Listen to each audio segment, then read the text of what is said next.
Today, I'm going to show you the only way that you can take insurance into your own hands. Because the truth is, paying for insurance sucks. Yes, it's a necessary evil, and we all begrudgingly pay, and we hate every dollar of it.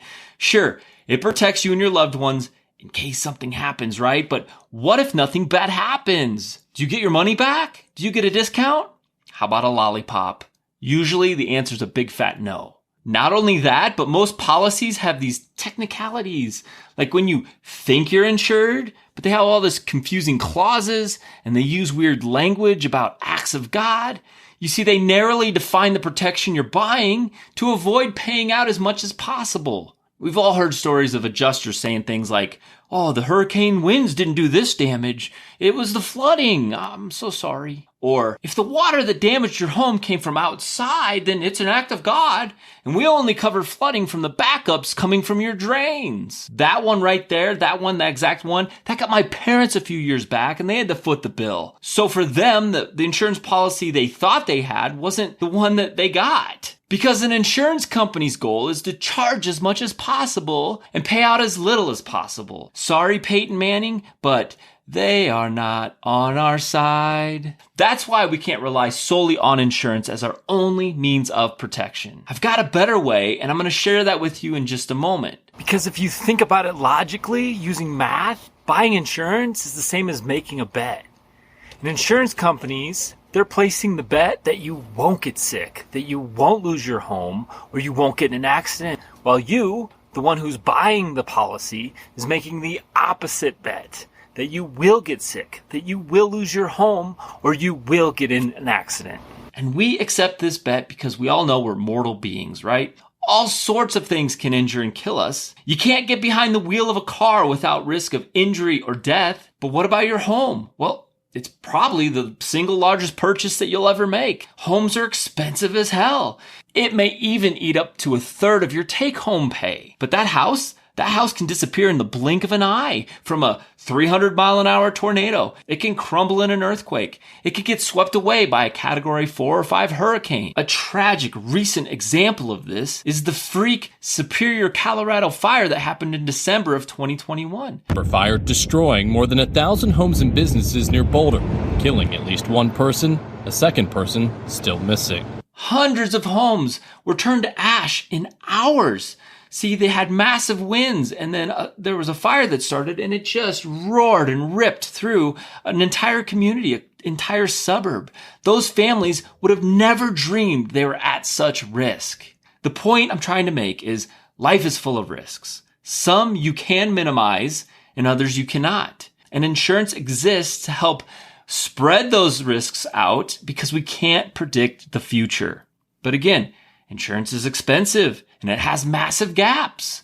So what can we do about that? Well, for most folks, there's not much they can do about it. And I call those folks the fragile masses. They don't look towards the uncertain future and then try to do something about it. Because everyone lives with risks. And any protection against such risks is not free. And due to the increased risks of water shortages, inflations, famines, global tensions around the world, insurance prices are going up. Sure, not everyone will have an accident or an illness at the same time. Thousands will pay in every year and only hundreds will take out. And this distribution of risks helps spread the cost over many people. But as the frequency of tragedies go up and the size of the tragedies go up, the prices must go up as well. And this makes it harder and harder to justify the costs. You're paying more and you're getting less in return. Now, I'm not suggesting that you don't buy insurance. I want to be very clear here. Everyone should buy insurance to protect their homes, to protect their health, to protect their cars, and to protect their financial life, right? That's what it's there to do. But the protection that these traditional insurance companies that they provide you, well, they make one very critical assumption, that no matter how bad the tragedy is, that civil society will still be intact, that there'll be somebody there to cut you a check. But what if that wasn't true? What if the insurance you thought you had wasn't there when you needed it, like the examples we talked about a minute ago? What if your insurance company goes belly up and can't pay out? Or what if the tragedy was so widespread and so profound that there's no one at the insurance companies to answer the phone lines? What if paper money means nothing? Is there any kind of umbrella insurance policy that covers all those gaps? What would it look like, and where could you buy such a policy? Who underwrites that, and to whom can you pay the premium? How would you even file a claim, and who would be the adjuster? Well, my solution is to become your own insurance agent, to become your own adjuster, and to put it all on your own timeline. What do I mean by that? Well, in my world, you can decide how much insurance to buy, what kind of insurance to buy, and how much you're willing to spend. You don't have to worry about filing a claim because the payout is right there in your house, in your garage, or in your safe.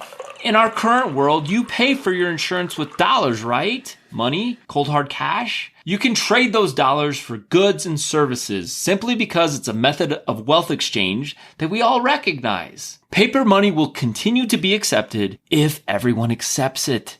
But you sense the paradox? The moment someone says, that's just paper, that's not worth nothing, we enter a brave new world. A world turned upside down, where a man with a pile of cash is no better than a beggar. I'm talking about insurance you need for gaps during normal times, like now, or something that can be used in a collapsed, lawless society as well. And I call this insurance living a resilient life. You see, resilient life insurance is something that covers all types of risks that fall outside of any formal insurance policy. This type of insurance can take many forms. It's things like reasonable food stockpiles, some weapons, some firearms and ammunition, hand tools and survival gear, seeds for planting, solar panels and batteries, emergency generators, water purification systems, debt elimination, and yes, some cash, firewood stockpiles and wood stoves. I think you get the point. But if you think about it,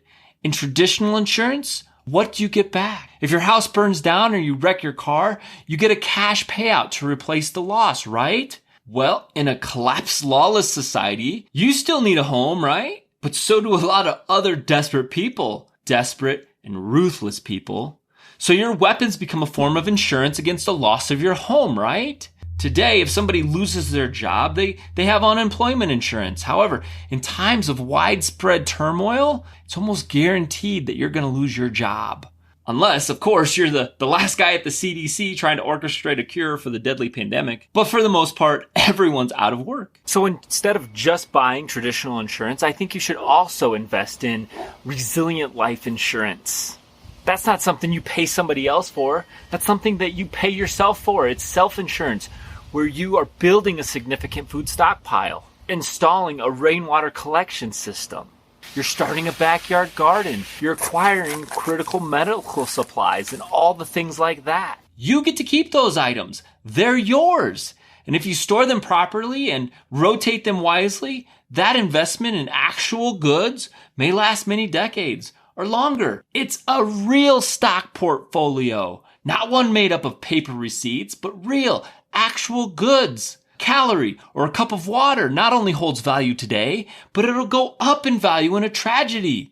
This unique type of insurance can keep your family alive even in the worst of times. Okay, I know what some of you may be thinking. You may be thinking, this guy's nuts. It's a long shot for our society to have a total breakdown like that. Maybe it's 100,000 to 1 long shot, right? But you face similar odds on your house burning down, and you have similar odds of dropping dead at the age of 50. Yet you still probably have homeowners insurance, and you may even have life insurance as well. Have you ever bought a Powerball lottery ticket? The odds you win the jackpot are more like 1 in 300 million. Yet millions of people still buy those lottery tickets week in and week out. So I think you should look at the odds one more time. I think you should make the calculated decision to prepare and invest in your family's protection by becoming part of the resilient few instead of the fragile masses. Sure, it's not a future that I enjoy contemplating every single day, but then again, an unpleasant future is why we buy insurance in the first place.